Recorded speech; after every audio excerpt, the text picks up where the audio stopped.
اور ہم نے انسان کو کھنکھناتے سڑے ہوئے گارے سے پیدا کیا ہے، اور جنوں کو اس سے بھی پہلے بے دھوئیں کی آگ سے پیدا کیا تھا۔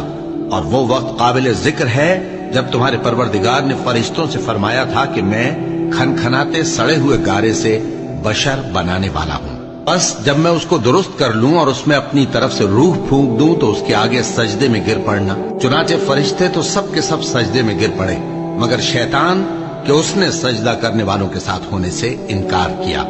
فرمایا اے ابلیس، تجھے کیا ہوا کہ تو سجدہ کرنے والوں میں شامل نہ ہوا؟ اس نے کہا میں ایسا نہیں ہوں کہ انسان کو جس کو تو نے کھنکھناتے سڑے ہوئے گارے سے بنایا ہے سجدہ کروں۔ فرمایا یہاں سے نکل جا کہ اب تو مردود ہے اور تجھ پر قیامت کے دن تک لعنت برسے گی۔ اور ہم نے انسان کو کھنکھناتے سڑے ہوئے گارے سے پیدا کیا ہے، اور جنوں کو اس سے بھی پہلے بے دھوئیں